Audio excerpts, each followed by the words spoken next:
Tuhan Yesus Kristus. Kami bersyukur ya Tuhan atas penyertaan Tuhan dalam kehidupan kami di pagi hari ini. Kami boleh bangun dari tempat tidur kami sebelum kami melakukan pekerjaan aktivitas kami sepanjang satu hari ini ya Tuhan. Kami akan mendengarkan firman-Mu. Hanya firman-Mu ini menjadi bekal pedoman di dalam kegiatan kami sepanjang satu hari ini dan memberi penyemangat dan kekuatan bagi kami. Di dalam nama Anak Tuhan Yesus Kristus kami berdoa mengucap syukur. Amin. Jemaat yang dikasih oleh Tuhan Yesus Kristus, Bapak Ibu dan saudara-saudari, firman Tuhan pada hari ini di hari Selasa 19 Agustus 2025 tertulis dari kitab Nabi Yeremia pasal 33 ayat 10 sampai dengan ayat 11. Beginilah firman Tuhan, di tempat ini yang kamu katakan telah menjadi reruntuhan tanpa manusia dan tanpa hewan, di kota-kota Yehuda dan di jalan-jalan Yerusalem yang sunyi sepi itu tanpa manusia, tanpa penduduk dan tanpa hewan, akan terdengar lagi suara kegirangan dan suara sukacita, suara pengantin laki-laki dan suara pengantin perempuan, suara orang-orang yang mengatakan, bersyukurlah kepada Tuhan semesta alam, sebab Tuhan itu baik, bahwasanya untuk selama-lamanya kasih setianya, sambil mempersembahkan korban syukur di rumah Tuhan. Sebab aku akan memulihkan keadaan negeri ini seperti dahulu, firman Tuhan. Somno dohata di Jehovah, terbegiro besokot di ingana nornal nidok punai, naung tarulam, dan bemari si jolmanang ko sahalak manang pinangan di bagasa kakak hutan di Juda, dohok di alaman di Yerusalem akan naung tarulangi, dan bemari si jolmanang ko sahalak manang pinangan, terbegiro besokot di si suara olok-olok, dohot suara las ni roha, suara ni panguli dohot suara ni oroan, suara ni akan amado, puji ma Jehovah Sebaot, ay pardenggan bahasa do Jehovah, ay rodi saliling-liling na do asi ni rohana, tolem se suara ni halak nama buah pilihan hamulati waktu joro ni Jehovah, ay alma manogi wang bulak sogot halak akan amtang buang siap tanon, gabi suang songon di mulana, minna Jehovah. Demikian pembacaan firman Tuhan. Bapak Ibu dan saudara-saudari yang dikasih oleh Tuhan Yesus Kristus, di zaman pada saat ini dinamai dengan zaman AI atau zaman digital. Bila kita lihat di perjalanan kehidupan pada saat ini, tidak sedikit lagi orang-orang yang percaya kepada Kristus memakai media sosial menjadi tempat media dia menuangkan isi hatinya. Tidak banyak lagi orang-orang pada saat ini sudah memakai media sosial menjadi ajang untuk mencari kepopuleran. Meskipun berita yang ia sampaikan adalah keluh kesah dalam perjalanan kehidupannya.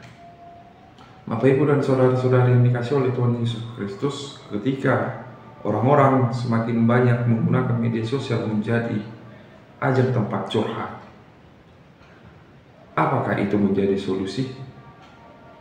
Apakah hal positif akan didapatkan ketika curhatan tersebut kita tuangkan di media sosial? Bila kita lihat, ada saja ujaran negatif, ada ujaran positif. Namun, kita diingatkan, seberat apapun persoalan kehidupan itu, seberat apapun sakit, penyakit, tantangan yang terjadi, media sosial bukan menjadi tempat ternyaman untuk memuaskan isi hati kita. Tetapi tempat yang paling ternyaman ialah kita harus memanggil nama Tuhan. Kita harus semakin percaya kepada Tuhan. Sebab ketika kita memanggil nama Tuhan, itulah menjadi tempat ternyaman. Kita bisa dipulihkan. Demikian juga bacaan kita pada pagi hari ini, Bapak Ibu Saudara-saudara yang dikasihi oleh Tuhan Yesus Kristus. Kehancuran Yehuda dan Yerusalem, tidak ada satupun yang tertinggal. Situasi yang sangat memprihatinkan negeri tersebut. Situasi yang sangat pahit, pilu, begitu habis lulu lantah akibat penghukuman Allah kepada Yehuda. Penghukuman Allah merupakan cara Allah untuk menegur bangsa Yehuda, terutama penduduk Yerusalem, untuk semakin taat dan setia kepada Dia. Namun di kesengsaraan tersebut, di kehidupan yang sangat pilu tersebut, Allah memberikan janjinya kepada Yerusalem melalui Nabi Yeremia yang mengajak bangsa itu supaya jangan hanya fokus kepada masalah yang mereka hadapi, supaya jangan fokus terhadap sakitnya, pahitnya perjalanan kehidupan akibat penghukuman Allah, namun tetap fokus kepada Allah itu sendiri. Sebab melalui Allah adanya pemulihan, melalui Allah sendiri ada solusi untuk melewati berbagai rintangan, melewati gelombang kehidupan yang mereka hadapi. Saudara-saudari yang dikasihi oleh Tuhan Yesus Kristus, di Yerusalem yang tidak terdengar lagi sukacita, akan ada lagi suara sukacita, kegirangan, akan hadir lagi sukacita yang sangat-sangat luar biasa, akan hadir lagi damai sejahtera ketika janji pemulihan tersebut akan terwujud di dalam kehidupan bangsa Israel. Itu sebabnya Yeremia menginginkan bangsa Israel supaya selalu fokus pada kuasa Allah yang memberikan pertolongan dan sukacita, supaya bangsa Israel jangan fokus terhadap titik permasalahan sehingga pengharapan mereka tidak ada, tetapi ketika persoalan itu datang, mari selalu fokus kepada Allah yang mampu memulihkan. Dan melalui pemulihan yang Tuhan berikan, melalui pemulihan janji yang Tuhan berikan, bangsa Israel akan mendapatkan sukacita yang sangat besar. Mereka dipulihkan, tidak hanya sebatas fisik, tetapi semuanya Tuhan pulihkan kehidupan bangsa Yehuda maupun Israel. Bapak Ibu Saudara-saudari yang dikasihi oleh Tuhan Yesus Kristus, firman ini mengingatkan kita bahwa seberat apapun masalah kita, sesulit apapun perjalanan kehidupan pada saat ini, jangan alihkan pandangan kita kepada yang lain.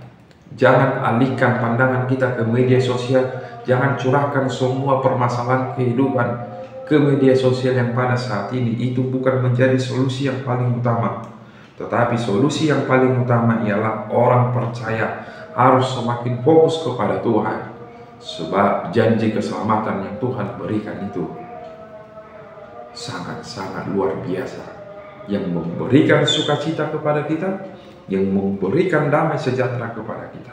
Mari kita yakini kuasa Tuhan akan terus membimbing dan memelihara perjalanan kehidupan kita, sebab itu membuahkan hasil yang sangat sukacita kepada kita ketika kita dipulihkan dari berbagai permasalahan kehidupan dan penyakit yang datang pada saat ini. Amin. Kasih karunia Tuhan kita Yesus Kristus, kasih Allah Bapa, dan persekutuan Roh Kudus kiranya memberkati kamu sekalian hari ini, besok, lusa, sampai selama-lamanya. Amin.